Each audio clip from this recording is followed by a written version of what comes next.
자, 트럼프의 등장, 미국 내에서 논란이라고만 얘기하기엔 좀 상황이 심각합니다. 일본한테는요, 갈등의 불이 떨어졌습니다. 우리는 일단 잠시 안도하는 상황이 생겼던 것 같은데 관련된 소식 보겠습니다. 도널드 트럼프 대통령 되자마자 그동안 오바마가 추진했던 태평양 주변 국가들이 공동으로 자유무역협정 맺는 거 아예 없애버리겠다고 그랬습니다. 이렇게 말했습니다.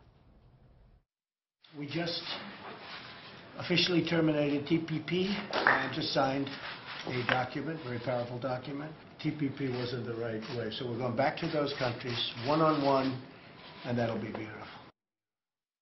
자, 유지영 기자 나오셨습니다. 이거 통째로 하는 한꺼번에 맺는 FTA 양 한 방에 날려버리네요.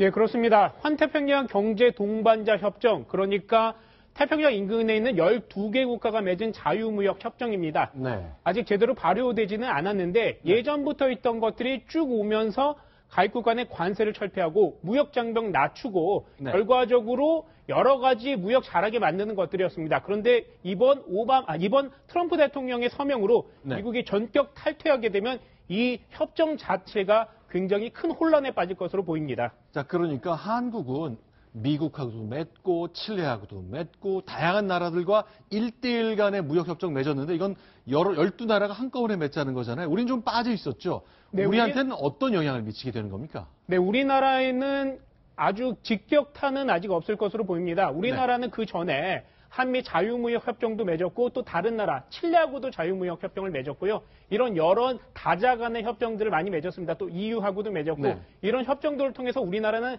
어떤 자유무역에 대한 협정 또 이런 틀을 갖추었습니다. 그런데 네. TPP 미국이 좀 2008년도에 합류하면서 일본 이런 나라들이 합쳐서 만든 이 협정이 이어가고 있었는데 네. 여기에서 갑작스레 제일 주도국이었던 미국이 탈퇴함으로써 지금 환태평양 국가들 매우 혼란스러운 상황에 빠졌습니다. 여기에 빠져있던 중국은 내심 환영하고 있습니다. 제일 큰 타격을 입은 건 일본이잖아요. 네, 그동안 일본은 많은 네트워크를 맺어 오지 않았습니다. 자유무역과 네. 관련해서는 그렇기 때문에 일본에서는 네. TPP에 대해서 매우 기대하는 바가 컸습니다. 네.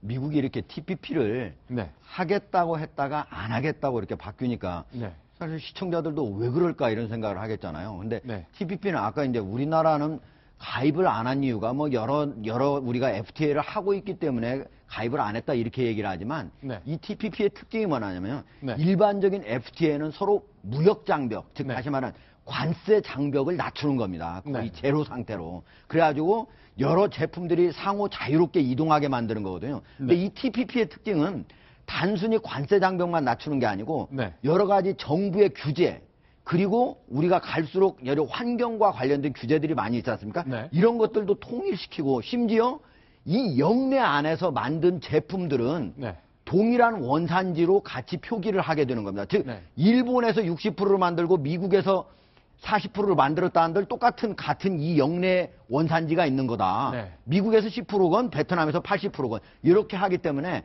다른 일반적인 자유무역 협정보다도 배나 더 높은 단계의 그런 전체 자유무역 협정이다. 이렇게 볼 수가 있는 거고요. 이런 것들을 왜 하게 되냐면 네. 각 나라가 경쟁력 있는 산업을 전 세계적으로 잘 키우기 위해서 하는 거거든요. 네. 그런데 미국이 이제는 그러한 산업 제조업 경쟁력에서 전 세계의 1위가 되는 것들이 적게 되고 있는 상태이기 때문에 이게 자기 나라에 도움이 되지 않는다라고 판단을 하기 시작했다는 거죠. 그러니까 일본에서 만든 자동차를 미국에 수출하는데 관세가 많이 떨어지니까 이게 발효되면 우리 현대차는 좀 손해를 보게 되는 것 같은데 동시에 또 우리 베트남에는 삼성전자의 휴대폰 공장이 굉장히 큰 게 있잖아요. 네, 그렇습니다. 이게 됐다면 메이드 인 베트남인 삼성전자의 휴대전화가 미국 수출이 좀 쉬워질 뻔했는데 그것도 약간 우리한테 부담이긴 하겠네요. 네, 우리 기업들이 사실 세계에 많은 공장들을 가지고 있기 때문에 어느 하나 영향을 안 받는 것은 사실 없습니다.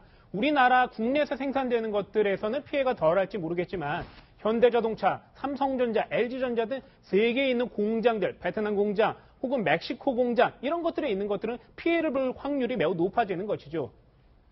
자, 그럼 트럼프 체제 들어오니 많은 일들이 있습니다만 글쎄 트럼프의 개인적인 스타일도 역시 많은 전 세계 사람들이 주목을 하고 있습니다. 이건 비교 영상인데 이건 무슨 차이가 있는 거죠? 네, 왼쪽에 오바마 대통령이 지금 내리는 장면이 있고요. 네. 오른쪽에는 트럼프가 이제 올라가는 장면이 옵니다. 그런데 뒤에서 멜라니아, 트럼프의 영부인이 멜라니아가 뒤따라오는 것이죠. 왼쪽으로 보면 오바마 대통령이 영부인인 미셸 오바마를 매우 잘 케어하는, 잘 가이드하고 이끌어가는 모습을 보이고 있고요. 오른쪽은 우리나라의 나이 드신 할아버지 혹은 아버님들 세대처럼 와이프는 뒷전에 가고 남편만 먼저 가는 모습을 볼 수 있습니다. 트럼프가 70대이기 때문에 약간 이런 모습이 보일 수도 있겠네요. 네. 자, 그러니까 두 장면 모두 8년 간격을 두고 처음 대통령이 입주하는 새 대통령의 입장 모습입니다. 결국 오바마는 내 아내를 잘 위하는 장면이 보이고 트럼프는 일단 자기 중심적이게 보였다는 겁니다만 글쎄 그냥 개성의 차이로 봐야 될 것 같습니다. 이 장면 때문에 전 세계 많은 사람들이 이것이 바로 트럼프의 한 단면이겠구나. 마초적인 면이 있다고 계속 얘기를 들었는데 역시 이 장면도 비슷한 것으로 봐야 될 것 같네요.